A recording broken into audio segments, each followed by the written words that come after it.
What's the word, everybody? You have found another edition of the Cheesesteaks and Takes podcast show, the only multi-generational Philadelphia sports podcast show in the world. We're smack dab in the middle of May. NBA conference finals underway, some Sixers off-season whirlwinds, and some new Drake heat that we'll get into all on this episode. But before we do that, we're going to kick it to our internal sponsor, Drew's Pop Culture Update.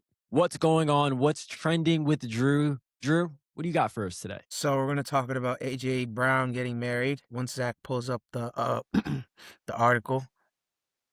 Thank you, Zachary. So Philadelphia Eagles wide receiver A.J. Brown is officially a married man. The star playmaker tied the knot with his fiancée Kelsey Riley during a beautiful weekend ceremony at the Montage Laguna Beach in California. The couple picked a scenic spot for their big day, exchanging vows on May 16th during a 5 p.m. service right above the ocean. TMZ Sports was the first to report the wedding and share photos from the luxury coastal event. To keep the day intimate, security was tight around the beachfront resort, with the guards stationed along the property and several walkways blocked off. Guests arriving for the late afternoon ceremony were greeted by a violinist playing outside the reception space. The crowd also has a specific dress code to follow, with a strong emphasis on earth tones, particularly brown. The wedding party included plenty of star power, including Brown's Eagles teammate Darius Slay, who stood by his side as a groomsman. While the setting was elegant, the couple made sure to include some fun personal touches. The couple's young son stole the show when he walked into the reception to a huge round of applause from the guests. Right before his big entrance, someone made sure to hand him a few pieces of Skittles to hold on to. After the ceremony, the celebration shifted to the reception, where guests spent the evening eating mini lobster rolls and mini tacos. The party at the luxury resort kept going strong well past 9 p.m. The beachfront wedding comes about a year after Brown pulled off a massive proposal at the Four Seasons in Philadelphia. For that special night, he arranged a private performance by John Legend and popped the questions surrounding by his Eagles teammates. Brown has been a major piece of Philadelphia's offense since joining the team in 2022, and he's locked in his long-term future with the organization by signing a contract extension through the 2028 season. While Brown celebrated his wedding with Philadelphia teammates in attendance, his long-term future in uniform remains a major talking point. Multiple league insiders report that Brown has been heavily linked to the New England Patriots, with widespread expectations across the league that the New England will acquire the star wide receiver in a trade expected to be finalized after June 1st. So, yeah. What? Yeah, I mean, I thought he was married. I don't know about you guys. I thought, because I know they have a couple of kids, I thought he already had tied the knot. But this was a little bit of a surprise to me. Listen. I am shocked because there's no way. Where's his parents at? Where's his dad? There's no way I'm letting my son, who's the NFL star, get married. I'm not doing it. I am not doing it. I would have been in a crowd. Does anyone oppose this wedding? And I would have been jumping up and down and opposing that wedding. That's crazy. Listen. How old is he? 28, 29 years old? How old is he? 28. Yeah. He's a 28, 29-year-old man. That's not happening. You can't stop that. You wouldn't be able to stop Noah. I'm you wouldn't be stopping able Noah. to stop Drew. You can't. I'm stopping both of You them. wouldn't be able to do it. They're star receivers. Is like indulging in like a bunch of women like any better for you or healthier for you? I don't think so. Yes. Not for me, but for you, absolutely. You need to kind of... Well, I already... Like, I'm Careful. already like... Careful. I said I'm... like, let me talk. Noah has like, treaded waters. I trust Noah. He's treaded waters pretty well. He's been put in a few positions already on this podcast. Pause. And I don't want to get off topic. I guess I have a little bit. This is my final say. I think when you make that much money and you're in the limelight, it is... I don't think it's hard to be not only a faithful husband, but it's hard to be like a good husband. And it is this hard. You travel a lot. How do you know? Because I think it's hard to be a husband. It's because I'm poor and it's hard to be a good husband. There. Yes. Listen, the temptation is always going to be there for those athletes, right? So why is... Correct. Listen, not if they're rooted in Jesus. I hear what you're saying. Correct, son. Editing that out. But more often than not, you're going to be a better husband as a pro athlete. Once you're almost ready to retire and you're not going to live that type of lifestyle. I just look at Derek Jeter, and I thought Jeter handled it the correct way. He's perfect. Derek Jeter handled Yeah, the like absolute I would perfect way. tell my son to handle it like Jeter. Like, Yes. yo. But still, again, he's his own man. He's going to But make you his own gotta say- you decisions, and gotta say whatever his pause decision is, I'm going to stand by it. So You have to say pause, Dad. I'm sorry. Yeah. I can't let that. You have to say what? I don't You know have to say what did he pause. say. What did he say? Like, you just called a man perfect, and it was like, oh, like, come on. Like, no, I can't let you have that. Let's get to the nitty-gritty. Why wasn't Jalen there? Maybe he just But couldn't okay, if you're going to attend. say Jalen, you have to say, was Devontae No. there? No. Was They were Saquon best there? friends, Troy. They were best friends. The whole Yeah, but Jalen's his son's godfather. Here's what I read. Jalen did not go to the wedding party. What's the party you have? The engagement party. He didn't go to the engagement party because he went to the Met Gala. So I guess from that point on, that caused a bit of a rift between him and AJ off the field. So AJ's probably like, well, if you're not going to go to the engagement party, then don't bother coming to the wedding. But like none of his teammates were there. Nobody on the offensive I didn't know line that. that I've heard about. Yeah, so listen, most likely he's not going to be an Eagle, and he's moved on. He's moving on. He had his old Okay. teammates there that are no longer Eagles. I don't know. Maybe he's feeling a certain way. Was Mike Vrabel and Diana Rossini there? They were both there, but they had on disguises. Check it. Were there any current Eagles teammates there? I don't think so. From what I read, there was no one there. Yeah, who was it? I think someone says Slay was Saquon there, was but there, Slay is not and an they had Eagle. Yeah, Slay was there. current. I saw a picture of Saquon and Jalix Hunt there, and I heard Smitty was there. Okay, all right. Well, listen, they have a rift. Like, it's not like Pompey. It's not like we have like the guest list. Like, why? Do we have why to are hear we- you, Chew? Yes. KP. Why are we so worried about like this guy's wedding? Like, congratulations, AJ Brown. Yeah, no, that I first and foremost. It's just a pop culture. I think it's interesting news. Good job, Drew. I thought that was really interesting. No, yeah. But like now we're trying to decipher like who was there now. Like that's what I'm fine with talking about it. We're trying. This is the podcast. We're trying to like get people interested and like. And I talk about understand scandalous why, stuff. like, if it's gonna compromise the integrity of his day, let's say if there was personal beef, I wouldn't want to be there either. Like, why would I want to compromise someone who may or may not have been my friend or is my friend? Why would I want to compromise their day? Good point. That's it's uncalled for. I just want the Yeah, other that's hosts fair. in this podcast to at least admit that there is beef. Say it, Troy, Noah, Kobe. I just told you that there was some type of beef from Jalen not going to the engagement party. What else you want me to say? What else do you want to hear from me? I don't know. Anything? I don't know. I don't know what I want. I don't know. I don't really care, to be honest with you. I don't care. That was a good. I do care about who he gets traded to. I don't want it to be the Patriots. That's too bad, brother. I'm hearing about the Jags and I'm hearing about the Jags and Brian Thomas Jr. Oh, I didn't know that. I wouldn't mind getting that back. Why don't you want it to be the Patriots? Just curious. Because I don't like the way that Vrabel and Rossini handled it. They don't deserve it. They don't deserve AJ Brown. The reason Vrabel does not deserve AJ Brown. Because I know he was throwing those nuggets out there. Hey, start this little thing up between AJ and the Eagles and us and the Eagles and AJ. I know it was him because she was the first one reporting it. At one point in time, she was the only one reporting it. And I think they were just in cahoots together in more ways than one. That's why I don't want him going to the Patriots. But the reason I don't want him if going we to get a pick for him, fine. First round pick, second round pick. I mean, 2 first round picks, we're not, but I'll take them for everything they're worth. All right.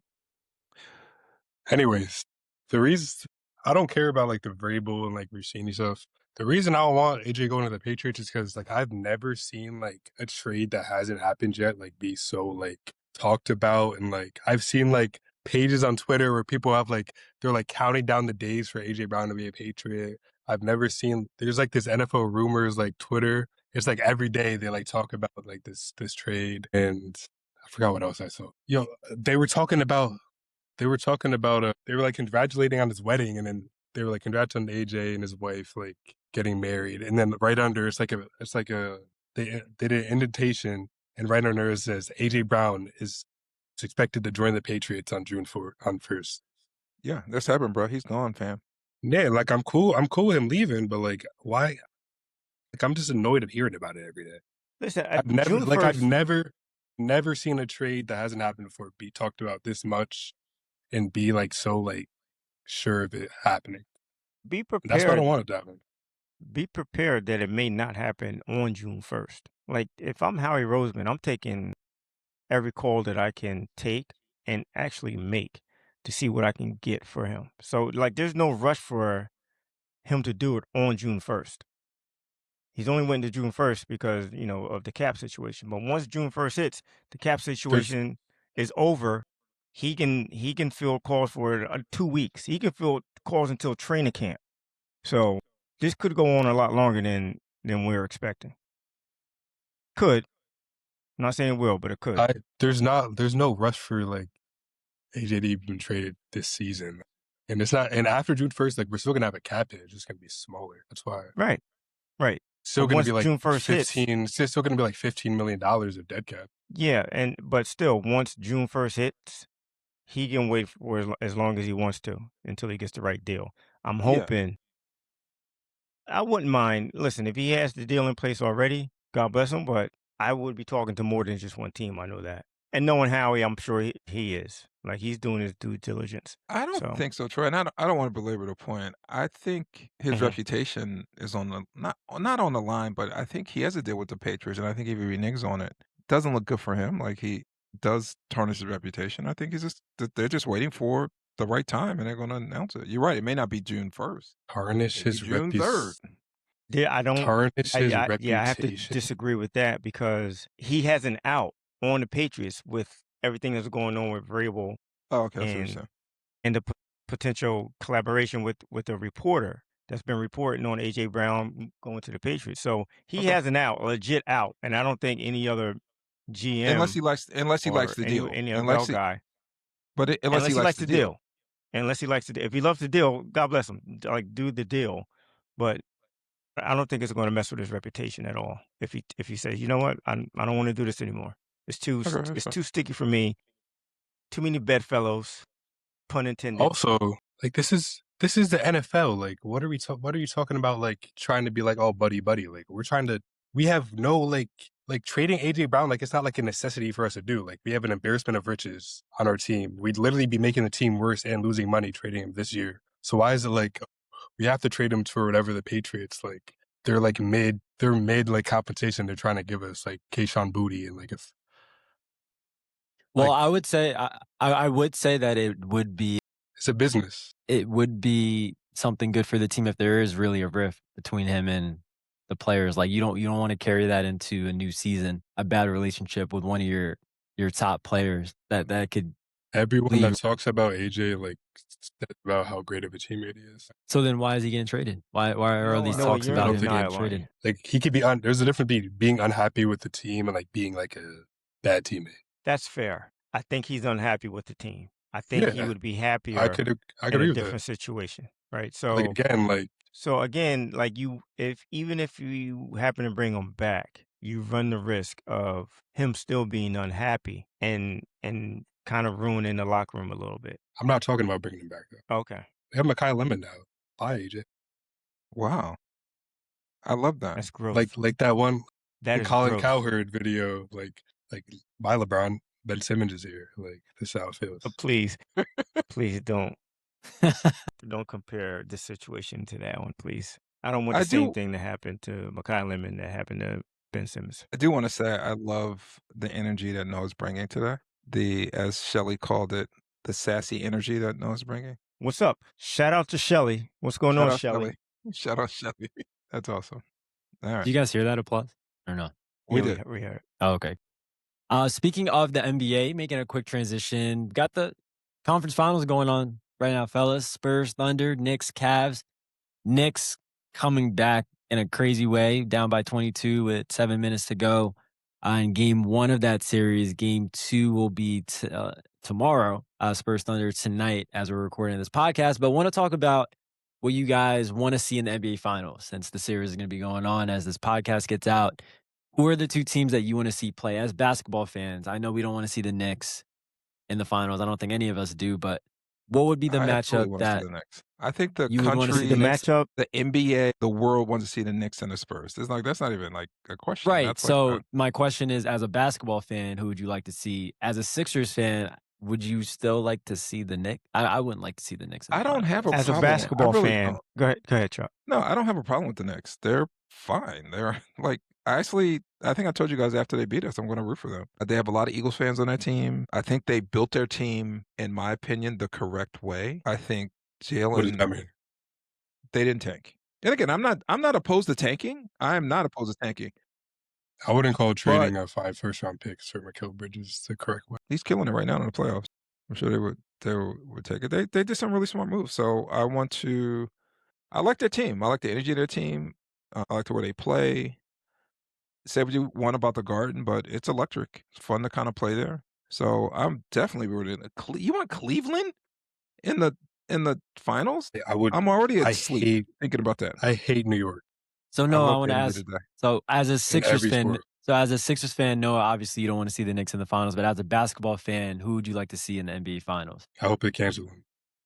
Honestly, I hope they just give it to Wemby or something. Can I Just talk? concede. Everyone concedes defeat to. Can Troy talk? Troy talking shit again. Kind of look like Wemby with that mustache goatee combo. Yeah. Racist. As a basketball fan, the finals that I would like to see is OKC and San Antonio Spurs. That's my ideal finals. That's not possible. It's not possible. Do you know how That you know how should be the basketball NBA finals. works, Mr. Marshall? You know how NBA works? I do, and they need to change it. They need to change it and go tournament style 1 You through don't think 16. you don't think the Knicks could beat one of these teams? The Spurs You are don't about to think the Knicks beat could the beat Thunder and OKC? Flex. They have a chance, but the two best teams all year long were OKC and the Spurs. I want to see the two best teams in the finals, right? I don't like the East-West thing. That's just, it's old to me. And the reason why you did it years ago is because the travel was different. Now everyone has private jets. You get to and from easy. It's like the travel's no big deal That's fair. at all. So I would love to see the NBA go 1 through 16 and just have it tournament style. But, to answer your question, Colby, I guess, honestly, the better matchup would be the Knicks and whoever comes out of the West. You don't think The Wemby game, would be compelling against Cat and Mitchell Robinson? he would be. But so would OKC and them trying to repeat against the Knicks and having an MVP on the floor during the finals. What do you think the So NBA I think wants? both teams would be compelling. The NBA would love to have Wemby in the finals. I would love to see Wemby in the finals. I don't Also, after last night's game, I don't think Cleveland has a shot. That was their shot last night to me. That game was atrocious. Me and Kobe watched that game and did you guys watch it? I watched the first half. All right, the second half, they hunted James Harden. First of all, before the game, Kobe, what did you say about James Harden? Or what did you asked ask you me? if you missed them. You missed them. If I missed him, and I was like, no, not really. And Kobe was like, yeah, I kind of miss him. And then Yeah, I they missed him. hunted James Harden 8 straight times in the fourth quarter, and he got scored on every single time. I said, You guys Kobe, didn't watch still it? miss him? I went to bed at halftime. I just couldn't stay up. I'm old, Kobe. I've was never seen a guy atrocious. get hunted like that before. It was atrocious. It was atrocious defense, and it was atrocious coaching because Knicks went on like an 18-1 run after being down by 22, and he called one timeout. The coach called one timeout. He never took Harden out the game. He never made an adjustment. He made an adjustment once the game, I think it got to like a 4 or 3-point game. He finally started to double Brunson to get the ball out of his hands. But by then it was too late. Yeah. Right? To me, Harden should have been out of the game at the 6-minute mark. After the third why time, can't they just put Spider on him? Why did they need Harden on him? No, Harden wasn't on him. But they were trying to hide Harden, but every person that Harden was guarding was coming up to set a screen, and they kept switching. Got it. They kept switching, which I could not understand for the life of me. Just stay on your man. Don't switch. So, I mean, it was just bad coaching. For me, if I was a Cavs fan, I would have been screaming for Atkinson's head. I would have been. I was My like, that God. he should be fired for You this. you and these for this coaches. performance. You and these coaches getting fired. Let me ask you a Dude, question. I realize I'm so critical of coaching in the NBA and basically all the sports. To me, it's a big deal. I know it's not a big But deal. your but I s- answer is always fire the coach. Like it's never like the well, he players should be. He should Saturday. know. Like he's been a coach in the league for I don't know how many years. He has a guy on his team that's not a good fender. They're hunting him 8 straight times, Well, let's see and if they it's 7 game. switch. It's a At 7 some game point series. in time, Let's see if he makes some adjustments. Chuck. Because we were ready to kill Nick Nurse Okay, after game that's 1 fair. of the Boston series. So You're right. let's see if he makes some adjustments. You're right. That's fair. But And honestly, Dad, even the best coaches. Go ahead. you do have to give Harden a little bit of credit because he played pretty okay to solid defense on Jalen Brunson for most of the game. There were a couple of times he just blew right by him, and it's like, okay, like, what are you doing? But he played some solid defense, and Jalen Brunson hit some tough shots, especially down the He stretch of that did. game. He had some really He tough did. shots. He really did. Jalen Brunson got off, but the reason why he got hot was because he knew he was going to have James Harden on him, and he knew without a shadow of a doubt that he could beat James Harden. No matter how good of defense James Harden was going to play, he knew he was going to get his shot off, and it was going to be a pretty clean look for him. So, I mean, It's at some point in time, I thought Strus did a good job on him. Merritt did a very good job on him. D-Wade. And wait, yeah, and he did a good job on him too. Like those guys had length. Harden has length, but he's not a good defender. He's not a good defender. He tries. Like I thought you know what? I thought Harden defended Cat well. They tried to post Cat up on Harden, and Harden really, I mean, Cat couldn't really move him. And if he spun on him, Harden was clever enough to just poke the ball away, steal the ball. He did a good job there. But as far as him guarding Brunson out in the perimeter, that's easy money. That's easy money. BBQ. So I just didn't understand why he didn't make an adjustment. Was he And supposed to? And one more thing, Chuck, about the coaching. And one of the best coaches I've ever seen, Pat Riley, he lost the championship for the Knicks because he didn't make one adjustment in Game 7. All he had to do was one simple Starks? thing. Take Starks out for 2 minutes. 2 minutes. That guy went 2 for 19. He did not stop shooting. He must have took like 13 shots, it seemed like, in like the last 5 minutes of the game. Yeah. He forgot he had He did not take him out. Still hasn't gotten that neck slap, huh, Dad, from you. That Knicks team was one of the dumbest teams I've ever seen in my life. One of the dumbest teams. They would get up by 20 points playing good team ball, and the other team would come back, and all of a sudden it would just be 1-on-1, not looking at Ewan. Ewan scored like the last 10 out of 12 points, and they wouldn't look at him again. They come down, Starks, Harper just chucking threes. They were a dumb team. But anyway, yeah, I mean, it was. Hold on. No, what were you saying, Noah? I was just wondering, like, was he supposed to take James Harden out of the game in crunch time? Like, that's like the only facility. Yeah, you know why? Yeah, you know why? Because James Harden is not the same player he was 15 years ago. So he can't make up for his defensive liabilities on the offensive anymore. He can't do it. He's not the same player. So now he's doing nothing on offense. He's turning the ball over. Again, this is another game where he had more turnovers than made baskets. He's turning the ball over on one end and not getting stops on the other end.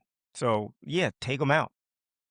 I don't know Listen, if I take him out didn't for see 2 the game. minutes, sit him down. I didn't see the second half, so I can't disagree with that. But that seems like a coach killing decision to me. No, it wouldn't have been. Chuck, if you watch this game, If he took him out the what game, you everybody saw- would have understood. everyone would have understood. That's how bad he was playing. That's how bad he was being used Interesting. on defense. So no, like that was not a coach stealing situation at all. Let me ask you guys a question. Would you prime Harden or Jalen Brunson right now? Who you take? Oh, I'd prime Harden. Like Harden would have fouled Jalen Brunson out or anybody out. That's the thing. He doesn't go to the free throw line anymore. Like a lot of his points back in the day was him shooting like 15 free throws. He's just not that guy. And I'm glad he's not on the Sixers. I'm glad. Well, I missed them. I'm with Kobe on that. I don't. we'll see if James Harden can get them back into the series. Maybe by the time you're listening to this, series is tied. We'll see if they get a split in New York. Speaking of NBA, they're not in the playoffs anymore, but the Sixers are having a whirlwind of off-season things going on, beginning with Daryl Morey getting fired, something we haven't touched on this podcast yet. Sixers might be in the search for a new president of basketball operations. Maybe Bob Myers steps up and takes on the role for the foreseeable future. I know he's doing that now with the draft coming up. But no more Daryl Morey. He's gone. He's gone. I do have a question. Did any one of you guys throw your hat into the ring to become the Sixers GM? No, I would never do that. I wouldn't do it with Bob I Myers as my boss. I did. I'm waiting to hear back. I think I have a shot. I think you'd be great, Dad. I think you'd be great. You would. I appreciate Your coaches that, wouldn't Thank last you. 18 months. You They be the would George not. Steinbrenner. The George They better be Steinbrenner on of point. They better be on point as soon as they walk through the basketball. door. They better be on point. No bullshit. I don't want to hear it. But anyway, yeah, Daryl Morey's gone. Chuck, I know that hurts you to your heart because that was your guy. You guys have a similar way of thinking. You're both in your 50s. Like I know that was your guy. And I know you didn't want to see it, and you were pretty heated. You're such an ageist. You were pretty You're heated such in an our ageist. chat. No, I was. Yeah, I was heated. You were heated in our chat. That was like the most heated I've seen you in a while. So I knew it hurt you. Well, So like tell me your thoughts. Give us your thoughts on this. I did like Daryl. We thought alike. To use Troy's Troy term on a macro level, I think he's right. That stars are going to pull you through to championships. And also, my issue was that it was hard to parse what was his decisions versus the owner's decision. As things are starting to surface right now, I don't know it was all him, but I really liked the way he thought, and I think over time people will see he did a better job than he's getting credit for. Even with that though, like Troy, anyone could have talked me into firing Daryl Morey.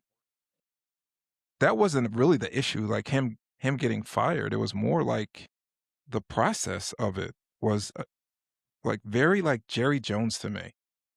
And I don't know why you guys don't see that. It was In what way? They had what 2 or 3 days of bad PR, and they decided to, when I mean bad PR, the Knicks taking over the stadium, the Sixers get blown out. And because the fans were screaming for a head, they didn't have like Tobias Harris there to blame or Ben Simmons. They wanted a piece of meat, and the owner listened to that. That was my problem. It was, and I like Daryl, but like I said, you could have talked me into firing Daryl. He wasn't perfect. Like most GMs, he wasn't perfect. You could have said, you know what, he did this and this, he needs to go. And I would have agreed. But for them to listen to the fans, that's what bothered me. Now, this is Chuck, I have to push back because I don't think they were listening to the fans. they think absolutely were. If they went Listen, into Chuck, Chuck, forget the Knicks. Forget the Knicks. If they lost forget to the Knicks. Boston, If they would have lost to Boston on a buzzer beater in Game 7, Daryl Morey would have kept his job. That's the problem. Because they lost the way they lost the Knicks, kept his job if they lost the Celtics in a close game in Game 7. I don't think so. I think Bob Myers was brought into this building to look at this basketball team and make some hard decisions. Listen, people wanted the public wanted a piece of meat. I think he was brought into this building. Dude, ask me, like, why is Bob Myers being hired and then said, hey, take a look at the Sixers? Why? You're the one that pointed out that Bob Myers was on the sidelines late into the season and into the playoffs, right? So he's taking a good look at the coach. He's taking a good look at Daryl Morey. He's taking a good look at the team. Why? So if Daryl Morey is the president of basketball operations, it's not the firing Daryl. It's the process. If they would have fired Daryl, let's say they fired him before the playoffs started and hired who did Dallas hire? Masai Ujiri? Like if they would have fired Daryl and hired him, I would have been like, oh, that's kind of weird. But that makes more sense to me than them waiting for them to lose to the Knicks in a bad way because I can guarantee Chuck, that's when if most would have GMs, lost the Celtics, Chuck, on a buzzer-beating shot, he would still have his job. The only way that he would have still had his job if somehow Nick Nurse figured out how to use the other 10 guys on his bench and they went on to win a championship. To me, I'm telling you. Nick Nurse not using his bench is Daryl's fault? No. If he became a genius somehow, learned how to use his bench, that makes Daryl Morey look good. Right? But we all can agree that was a horrible bench. It's a horrible bench. But if somehow Nick Nurse pulled lightning out of his ass and got Kobe, everybody to play great. You were like, Trent and Watford, you were like pumping up. We were all pumping up Barlow. We were all pumping up Walker. We were Chuck, pumping these just players listen to up. what I'm saying. Chuck, listen. The only way that Daryl Morey saves his job is if the Sixers had won the championship, because then you can't fire your GM after you won a championship. But anything less than that, then fire him. He was going to get fired. So fire him at the end of that. That makes sense to me, Troy. What you just said makes sense to me. But it wasn't. Then fire him before the season starts. No one gets fired. No one gets fired before the playoffs. If your team's in the playoffs, you're not going to fire your GM. You're not going to fire your coach. You don't get fired. You are if other teams are firing their GMs and coaches, and you need to be one of the first ones in line to get one of those high level. The Sixers are getting scrap heats right now because everyone has a job. Like that makes more sense to me. Who what? Who has a job? Who? Jamal Mosley has a job? No. What I use Masai Ujiri as example. Masai Ujiri. Okay, so you're saying that they should have fired Daryl Morey. They should have fired Daryl Morey before the playoffs, knowing they're going to fire him no matter what. And then if they want a shot at the best candidates, yes. How often does that happen? That makes more sense to me. Instead of waiting for them to lose, the fans are screaming, and then we're going to make. But I can't. Noah, what do you think, Noah? You think that Daryl Morey got fired because of the fans or because of the job that he actually was doing? I think if Daryl Morey was getting fired by the fans, he would have been fired like 4 years ago. Like people have been complaining about Daryl Morey. Like I've been seeing people calling for Daryl Morey's like life, not even like his job, for like 2 or 3 years. I don't think it was from the fans.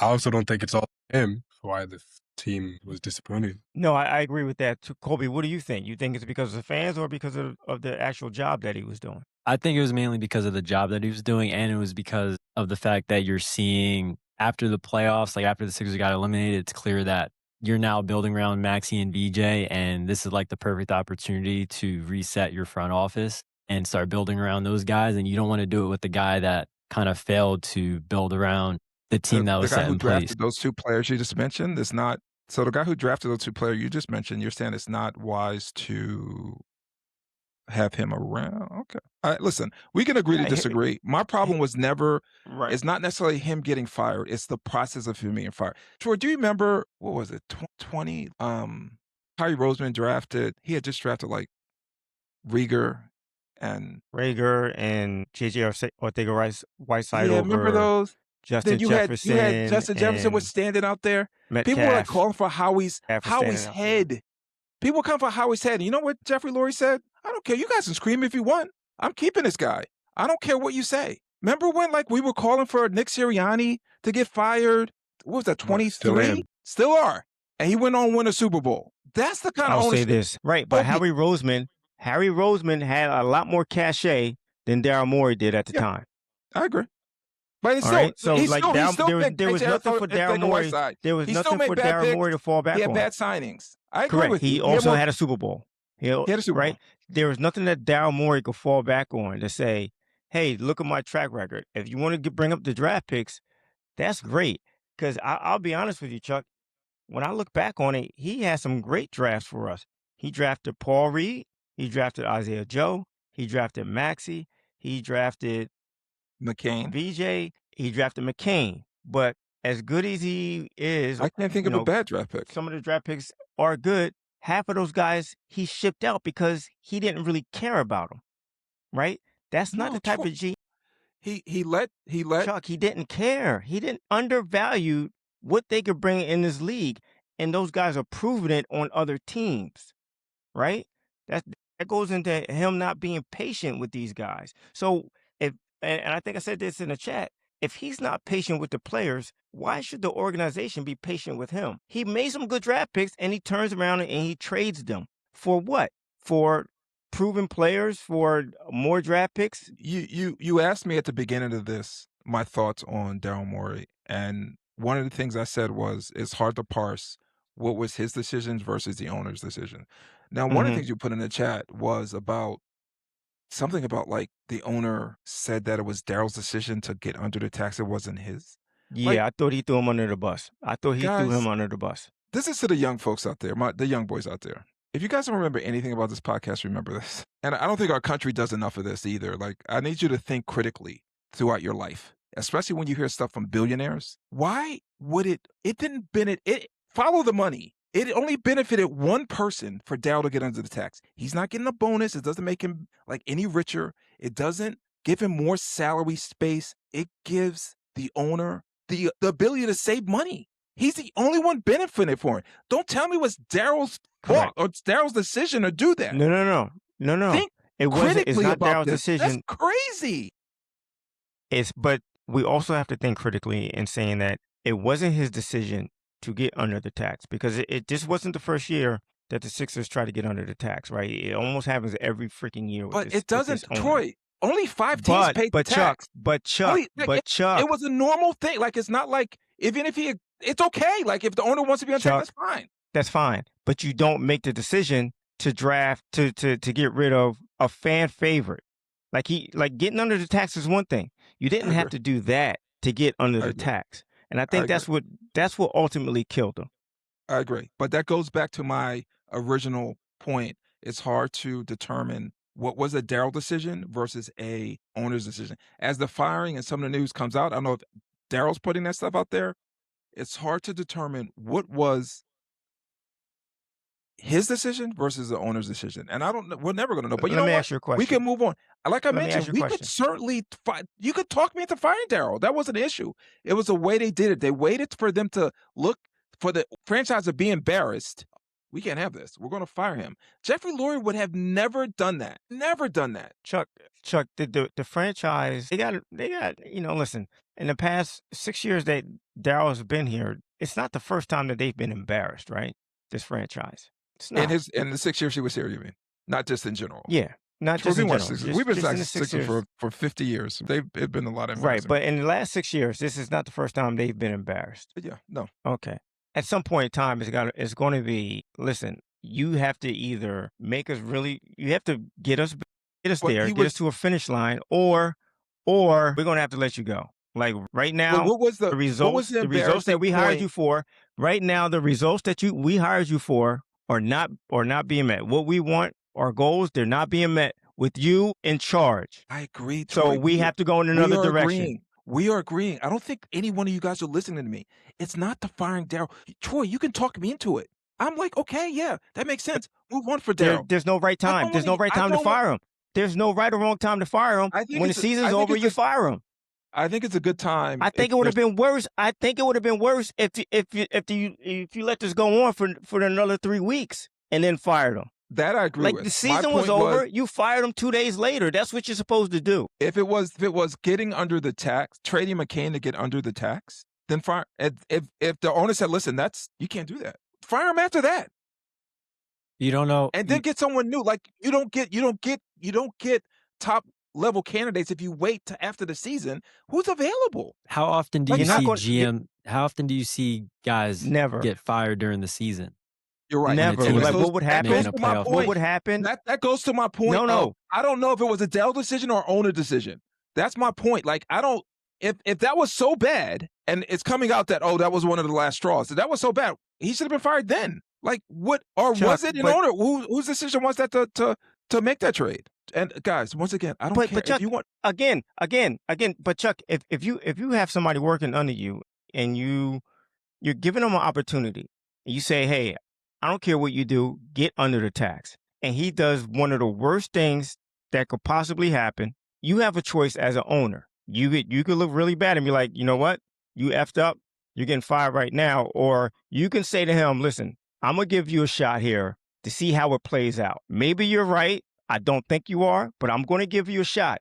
If it doesn't play out the way we think it's going to play out, you're probably going to get let go. As an owner, that's what's the conversation that I would have. That's fair.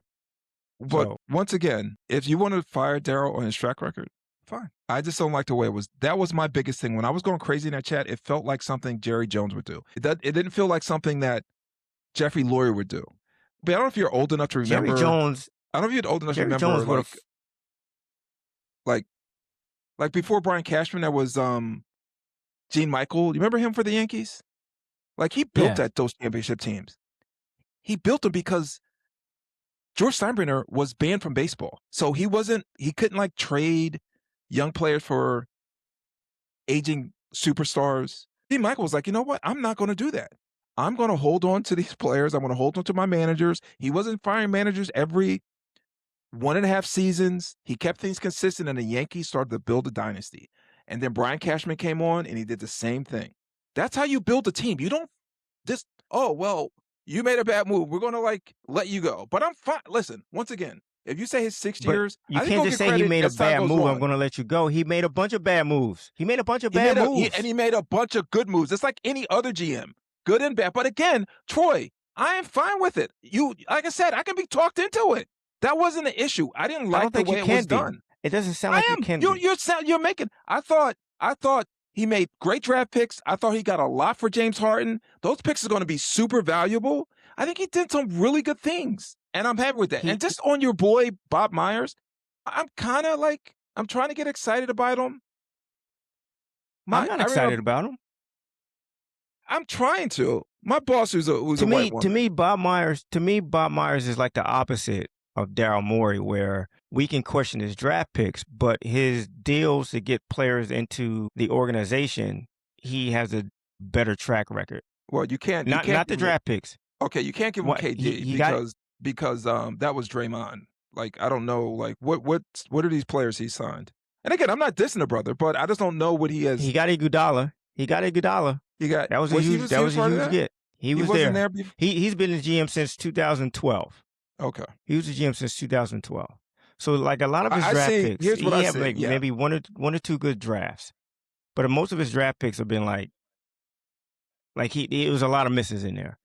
But it's just the fact of how he can build his team through trades and free agency, where he does a better job to me than Daryl Morey does.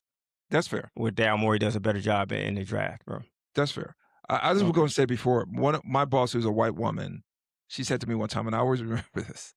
She said she wished she had the confidence of a mediocre white man. And that's how I see Bob Myers sometimes. Now, don't get me wrong. I think his good looks have... He talks a good game. He talks a good game. And he's tall. He's got all his hair. He's not a bad-looking guy. If he was short and like balding like...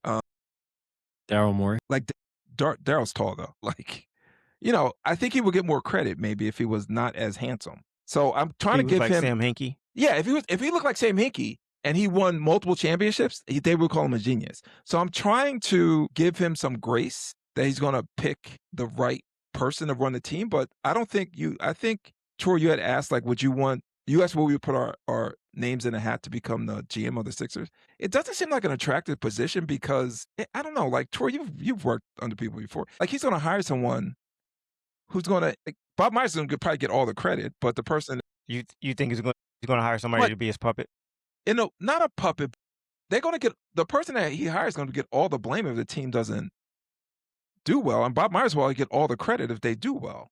Like, I don't see it as a win-win. I don't think so, because he came out and said, "Hey, listen, I'm day to day. I'm not going to be part of the." No, he said he's looking for someone he can talk to 5 days a week. 5 days a week. He said he wants to talk to him. He's going to have his hands in it. But he's not going to be part. That's fine. But obviously, you're not going to talk to him 5 days a week. He's got other jobs to do as far as with watching the Redskins and everything else. But he wants somebody that he can go to if he needs to go to 5 days a week. He doesn't want to be part of the day to day, but he wants to be part of the bigger decisions. Okay. Which to me, I don't know if I'm. To me, it's like either shit or get off the pot. You either you want this job or you don't. Like if you hire a GM, let the GM do his job. And if there's I don't know, if he wants to ask you a question, be there for him. But let him do his job. But why is it so? Like he was the ultimate decision should not be Bob Myers if he's not the GM. If you get all the ultimate decisions, then damn it, just name yourself the GM. I'm interested. If it's like Jameer Nelson or Elton Brand, then to me it's going to be a puppet. But we'll see what happens. I'm trying to get a person race. Again, just my official stance is not the firing. I just want you guys to know that. For you asked me my opinion, it's not the firing. I did want to keep Daryl, but fine. I can understand why he needed to go. They waited for like all the fans to be mad. There's no way Jeffrey Lurie would have done that. The fans were already mad. Freaking way. The fans were already mad at Daryl Morey. Nick Sirianni, we wanted him gone. The fans were And they already kept the brother. mad with Daryl Morey. They were already mad with him, man. Right. They didn't wait until the fans got mad. We stayed mad at that guy. Like the contracts for Embiid and Paul George, they were bad. That plays into Once again, that goes to my point. Is that an owner decision or a Daryl Morey? Like, you're right. I don't know what was what. So once again, Troy, he can be fired. But my guess is the owner's not saying, "Hey, I want to spend more. I want to pay these guys more money." That's Daryl Morey convincing the owner, "Hey, this is what we need to do. We want to get Paul George in here. We want to get Paul George in here. We're going to pay him his contract, but he's only coming if he knows Joel Embiid is going to be here also." Hold up. So Embiid is super close to the owner. Just keep Arthur away from him. And listen, and that's fine. And that's probably the reason why Embiid got that contract, right? But if Paul George wasn't coming here and didn't say, "Hey, I want to make sure that Embiid is going to be here for my 3 years," how do we know a contract offer is going to be extended? Here's what I know so far. And I got to listen. We have to listen to our producer. Fine, we got to move on. I really think Embiid is close to the owner, and then Embiid wanted Paul George, and that's how it kind of happened. But again, Daryl could have certainly not do it, but I don't know. There's stuff coming out where the owner had a big hand in that stuff. And again, maybe Daryl's floating that stuff out there to the media. I don't know. Embiid wanted James Harden. I thought the Harden trade was a good trade. Like they got rid of Ben Simmons. That was a great trade. And then they got a whole one trade. But then we gave up picks, right? We gave up picks. We gave up Seth Curry, that's not what I'm talking about. We gave up our bench. We gave up that's our bench. That's not what I'm talking about. And that hurt us. Go ahead, Noah. I'm saying Embiid wanted to keep James Harden, and we didn't keep James Harden. So it's not like Embiid just gets what he wants. So you think anyway, Embiid on that ESPN if Embiid always got what he wanted, like we would have a championship. Well, you got to be one. That's what Daryl Morey does want.